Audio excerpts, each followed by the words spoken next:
जय हिंद। आपका फिर से अपने YouTube चैनल लक्ष्य साथी पर स्वागत है। इसके अंदर हम देखने का प्रयास करेंगे कि कुषाण शासक किस प्रकार भारत के अंदर आते हैं, या कहेंगे किस प्रकार भारत पर आक्रमण करते हैं, किस प्रकार अपने भारत में वो अपने शासन स्थापित करते हैं। इन्हीं के अंदर जो कुषाणों की जो सभी शासक देखेंगे, फिर इसी के साथ जो कनिष्क, जो कि कुषाणों को सबसे महान, सबसे शक्तिशाली, सबसे प्रसिद्ध शासक होता है, तो कुषाण के बारे में हम पूर्ण रूप से यहाँ पर देखने वाले हैं। यह हमारे प्राचीन भारत की इतिहास सीरीज नंबर 62 है और मौर्योत्तर भारत पर पार्ट नंबर 6 है। इसी के साथ साथ भारत पर विदेशी आक्रमण मौर्योत्तरकालीन, तो इस पर पार्ट नंबर ये यहाँ पर 4 है।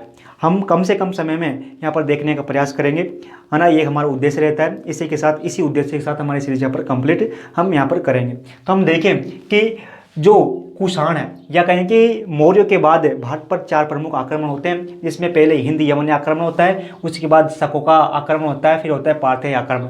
इन तीनों को हमने देख लिया है। अब जो ये कुषाणों का भारत पर आक्रमण होता है, कुषाणों का भारत पर आक्रमण होता है, तो कुषाणों के बारे में देखें तो कुषाण जो कि कहें कि मध्य एशिया है, कुषाण है जो कि मूल रूप से जो कि पश्चिमी चीन है, जो पश्चिमी चीन है, इस पश्चिमी चीन के ये मूल निवासी, या कहेंगे पश्चिमी चीन के ये निवासी थे कुषाण। ये चीन है, इस चीन का जो पश्चिमी भाग है, इस पश्चिमी भाग के कुषाण निवासी थे।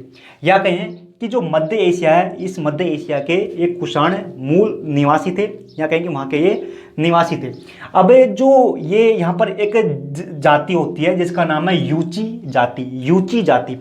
यूची जाति एक कबीला भी है ना। यूची जाति, या कहें कि यहाँ पर जो मध्य एशिया, या कहेंगे पश्चिमी चीन में एक जाति हुआ करती थी जिसका नाम था यूची जाति। अब इस यूची जाति से 7 कबीले भारत के अंदर आते हैं। 7 शाखाएं इन यूची जो जाति है ना, यूची जाति है, या कहेंगे यूची जो कबीला है, इस कबीला से 7 शाखाएं भारत के अंदर आती है। 7 शाखाएं भारत के अंदर आती है, जिसमें से आरंभ में 2 शाखाएं आती है और बाद में 5 शाखाएं आती है। कुल मिलाकर यूची जो कबीला है, यूची जो जाति है, इस जाति से भारत के अंदर जो कि 7 शाखाएं आती है। आरंभ में 2 शाखा आती है और बाद में 5 शाखाएं आती है। अब इन्हीं 7 शाखाओं में से एक शाखा, जो कि शाखा जिसका नाम है कुई सुआंग, जो कि कुई सुआंग शाखा भारत के अंदर आती है। कुई सुआंग शाखा भारत के अंदर आती है, जो कि यूची कबीले की एक शाखा थी। यूची कबीले की एक शाखा कुई सुआंग भारत के अंदर आती है। इसी कुई सुआंग जो शाखा है, इसी कुई सुआंग शाखा को भारत के अंदर कुषाण कहा जाता है। इसी कुई सुआंग जो शाखा है, जो कि यूची कबीले से भारत के अंदर आई थी, इसी कुई सुआंग शाखा को भारत के अंदर कुषाण कहा जाता है। अब भारत के अंदर जो कुषाण है, इन कुषाणों की स्थापना करने वाला, या कहें कि साम्राज्य स्थापित करने वाला, या कहें कि प्रथम जो कि भारत के अंदर जो कुषाण है, कुषाणों की स्थापना करने वाला जो शासक है, उसका नाम है कुजुल कडफिसेस, जो कि कुषाणों को भारत में स्थापित करता है। या कहें कि ये शासक कुजुल कडफिसेस भारत के अंदर कुषाणों की स्थापना करते हैं। अब इसके अंदर देखिए, जो शासक होते हैं, इनके शासकों में जो पहला शासक होता है जिसका नाम है कुजुल कडफिसेस को कडफिसेस प्रथम भी कहा जाता है। ये कडफिसेस प्रथम है, इसने ही कुषाणों का भारत के अंदर शासन स्थापित किया था। इसी के साथ जो ये कुजुल फड़किसेस पहला शासक था इसने भारत के अंदर तांबे के सिक्के चलाए। अब इसने तांबे के सिक्के चलाए, इससे यह प्रतीत होता है कि यह शासक भारत के अंदर कमजोर शासक था, क्योंकि जितनी बहुमूल्य धातु की जो यहाँ चलाएगा मुद्राएं, वो उतना ही यहाँ पर शक्तिशाली माना जाता था, है ना। तो इसने तांबे की सिक्के चलाए भारत के अंदर, इसलिए इसको कमजोर शासक माना जाता है। अब जो कुजुल कडफिसेस ने एक उपाधि धारण कर रखी थी जिसका नाम है महाराजा धीराज की उपाधि कुजुल कडफिसेस ने धारण कर रखी थी। अब इसके बाद में जो शासक बनता है, उसका नाम है बिम्बक कडफिसेस। बिंबक कड़फिसेज शासक बनता है। जो कि ये बिंबक कड़फिसेज है, जो कि एक शक्तिशाली शासक होता है, इसी शासक को, बिंबक कड़फिसेज को भारत में कुषाणों का वास्तविक संस्थापक माना जाता है, वास्तविक संस्थापक माना जाता है। और ये बिंबक कड़फिसेज है। इस बिंबक कड़फिसेज ने कुछ उपाधियां धारण कर रखी थी, जैसे कि महाराजा की उपाधि बिंबक कड़फिसेज ने धारण कर रखी थी। इसी के साथ सर्वलोकेश्वर की उपाधि भी बिंब कड़फिसेज ने धारण कर रखी थी। इसके बाद में जो ये बिंबक कड़फिसेज पहला शासक था जिसने भारत के अंदर स्वर्ण या कहें कि सोने की मुद्राएं चलाई। तो उस भारत के अंदर सोने की मुद्राएं चलाने वाला प्रथम शासक बिंबक कड़फिसेज था। अब इसने सोने की मुद्रा चलाई, इससे यह प्रतीत होता है कि यह बिंबक डिसेज जो कि एक शक्तिशाली शासक हुआ था, क्योंकि इसने यहाँ पर भारत के अंदर सोने की मुद्राएं चलाई थी। इसी के साथ इसने भारत के अंदर कुछ तांबे की मुद्राएं भी चलाई थी। इसी के साथ बिंबक डिफेस है ना, जो है इसने, जो कि इसकी जो मुद्राएं थी उन मुद्राओं पर भारतीय जो देवी देवता थे उन देवी देवताओं की जो कि चित्र भी अंकित किए थे, जैसे कि शिव का चित्र इसने अपनी मुद्राओं पर अंकित किया था। साथ ही जो शिव का जो बैल है या कहीं नंदी है, इस नंदी का चित्र भी इसने अपनी मुद्राओं में अंकित किया था। इसी के साथ जो शिव का त्रिशूल है, इस त्रिशूल का चित्र भी बिंबक डिफेस ने अपनी मुद्राओं में चित्रित किया था। इसी के साथ जो यह है बिंबक डिफेस, इसने पंजाब, जो भारत का जो पंजाब है ना, और पाकिस्तान की जो पंजाब है, ये पंजाब, साथ ही जो गंधार की राजधानी या कहेंगे तक्षशिला थी पाकिस्तान के अंदर, इस तक्षशिला, गंधार और तक्षशिला, इन दोनों पर बिंबक कड़फिसेज ने अपना अधिकार कर लिया या कहेंगे इसने जीत लिया। अब इसके बाद में जो कुषाणों का सबसे प्रसिद्ध या कहेंगे सबसे शक्तिशाली जो शासक आता है उसका नाम है कनिष्क। कनिष्क इस वंश का सबसे शक्तिशाली, सबसे प्रतापी शासक हुआ। अब जो कनिष्क का जो शासनकाल है ये रहा 78 ईस्वी से लेकर 108 ईस्वी तक। 78 ईस्वी से लेकर 108 ईस्वी तक कनिष्क का शासनकाल रहा। अब जो कनिष्क है, अब इस कनिष्क ने दो अपनी राजधानियां बनाई। प्रथम इसकी राजधानी थी परुसपुर। कनिष्क की प्रथम राजधानी थी जिसका नाम है परुसपुर जो कि पेशावर में है। कनिष्क की प्रथम राजधानी परुसपुर थी। अब ये परुसपुर पेशावर में है, और पेशावर आज का जो पाकिस्तान है, इस पाकिस्तान के अंदर ये पेशावर है। और जो कनिष्क की दूसरी राजधानी मथुरा थी, जो आज का उत्तर प्रदेश भारत का राज्य है, जिसके अंदर मथुरा है। यहाँ पर कनिष्क की दूसरी राजधानी मथुरा थी। कनिष्क ने दो राजधानी स्थापित की, एक तो पेशावर के अंदर जिसका उस समय नाम था पुरुषपुर, फिर द्वितीय राजधानी मथुरा थी, है ना। अब जो कनिष्क है, इस कनिष्क ने कुछ उपाधियां भी धारण कर रखी थी, जैसे कि कनिष्क ने देवपुत्र की उपाधि धारण कर रखी थी, देवपुत्र की उपाधि। इसी के साथ देवपुत्र देवपुत्र महिषानुशाही की उपाधि भी कनिष्क ने धारण कर रखी थी। इतिहासकारों का मानना है कि कनिष्क ने जो अपनी उपाधियां हैं, जैसे कि देवपुर, जो कि चीनी शासकों से अनुकरण किया, क्योंकि चीनी शासकों भी जो कि देवताओं की जैसी उपाधि धारण करते थे। इसी कारण इतिहासकार कहते हैं कि जो कनिष्क है, कनिष्क ने अपनी उपाधियां चीनी शासकों से प्रेरित होकर धारण की, है ना, क्योंकि चीनी शासक भी ऐसे देवपुत्र, है ना, ऐसी उपाधियां धारण किया करते थे। इसी के बाद में कि जो कनिष्क है, इस कनिष्क का राज्यरोहण जो कि 78 ईस्वी में हुआ। कनिष्क का राज्यरोहण 78 ईस्वी में हुआ। अब जब इसका राज्यरोहण हुआ, इस अवसर पर कनिष्क ने एक संवत चलाया जिसका नाम है शंख संवत की शुरुआत कनिष्क ने 78 ईस्वी में की अपने राज्यरोहण के अवसर पर। इसी के साथ देखें कि जो जो कि भाई कनिष्क है, जो कि देवपुत्र की उपाधि धारण कर रखा करता था, जो कि इसने चीनी शासकों से सीखी। इसकी जो हमको जानकारी मिलती है प्रयाग अभिलेख में, प्रयाग अभिलेख में हमको जानकारी मिलती है कि जो कनिष्क है, कनिष्क बड़ी बड़ी उपाधियां धारण करता था। कनिष्क की विजय, कि कनिष्क ने जो कि चीन का, या कहें कि यहाँ पर एक शासक था जिसका नाम था, जो कि हान वंश का शासक था, हान वंश का शासक था जिसका नाम था हिति हिति होती। हान वंश का शासक था जिसका नाम है होती। यहाँ पर हान वंश का शासक था जिसका नाम है होती। अब इस होती का एक कमांडर होता है, होती का एक कमांडर था जिसका नाम है पान चाऊ।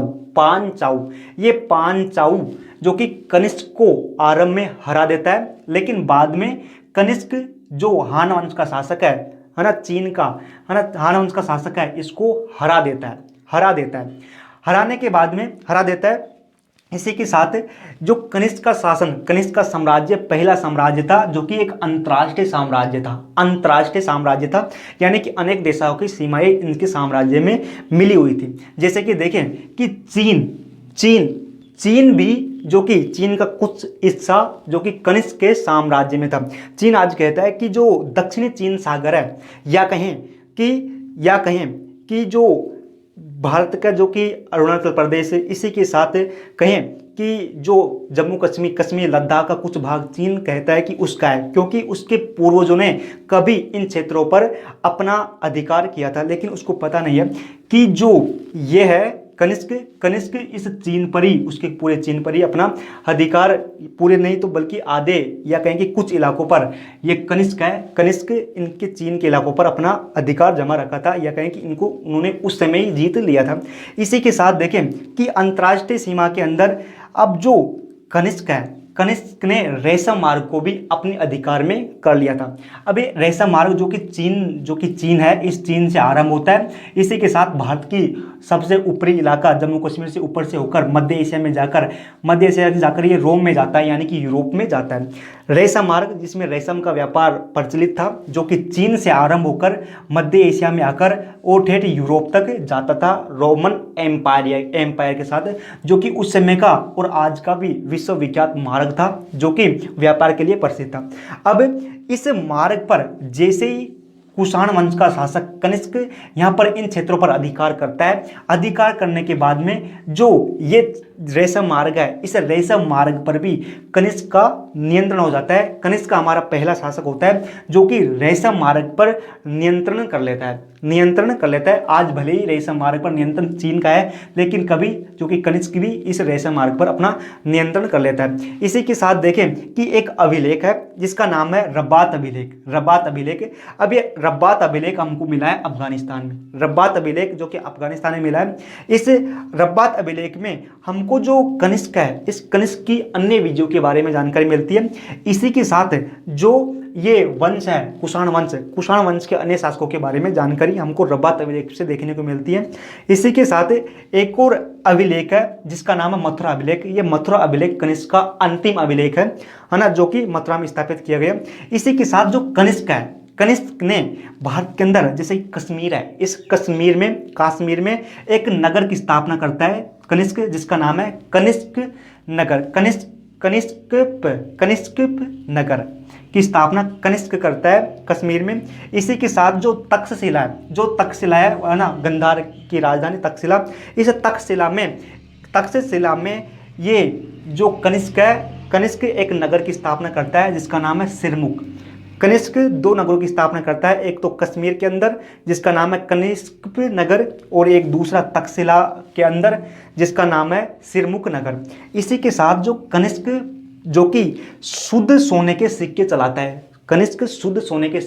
है, इससे यह प्रतीत होता है कि जो कि कनिष्क है, जो कि शक्तिशाली शासक था, धनवान शासक था, जिसने शुद्ध सोने के सिक्के चलाए। इसी के साथ जो इसके कनिष्क के सिक्के थे, इन पर देवी देवताओं की चित्र भी ये अंकित करवाता था। जैसे कि शिव का चित्र इनकी मुद्राओं पर देखने को मिलता है, गणेश का चित्र इनकी मुद्राओं पर देखने को मिलता है, स्कंदगुप्त, बुद्ध और अग्नि देवताओं के चित्र भी जो कनिष्क है, इस कनिष्क की मुद्राओं पर देखने को हमको मिलता है।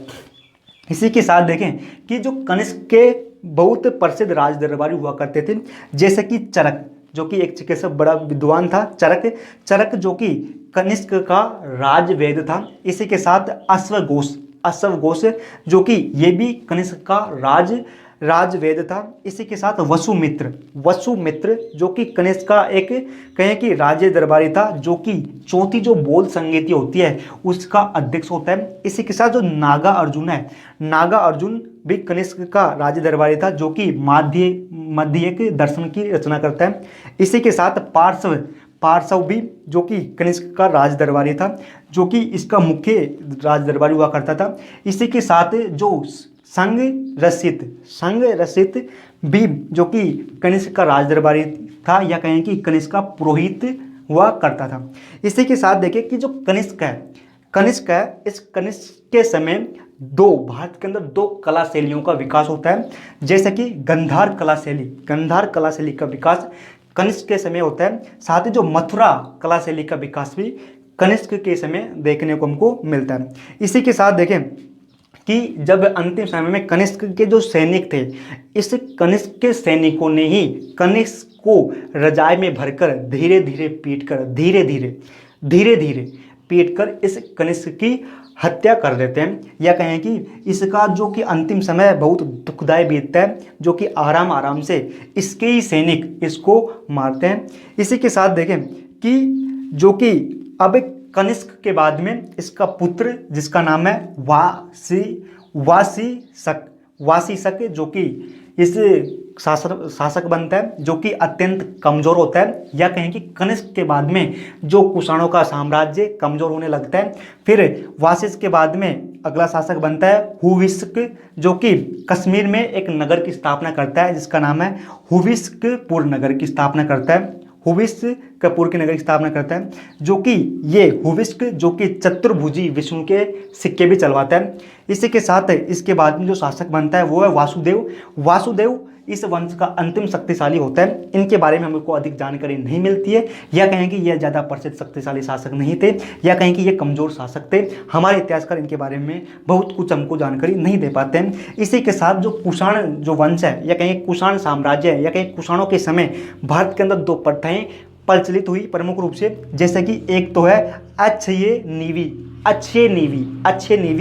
अच्छे नीवी को न्यास भी कहा जाता है, अच्छे नीवी को न्यास भी कहा जाता है। इस प्रथा के अंदर जो भूमि का दान दिया जाता था वो भूमि दान स्थायी तौर पर दी जाती थी। नहीं, बहुत से राजा ऐसे हुए हैं अन्य समय में जो कि भूमि दान देते थे, बाद में वो ले लेते थे, लेकिन जो इनके समय जो कि एक प्रथा चलती है जिसका नाम है अच्छे नीवी, या कहें कि न्यास, जो स्थायी भूमि दान देती है, बाद में जो गुप्त आते हैं या है ना, जो भी इस नीति का पालन करते हैं। इसी के साथ जो एक और प्रथा प्रचलित होती है वो होती है देवकुल। देवकुल यानी कि राजा की मृत्यु होने के बाद में, शासक की मृत्यु होने के बाद में उसकी प्रतिमा बनाई जाती थी, प्रतिमा बनाकर उसको मंदिर में स्थापित कर दिया जाता था। ये प्रथा भी हमको कुषाणों के समय ही आरंभ होती है, ऐसा हमको देखने को मिलता है।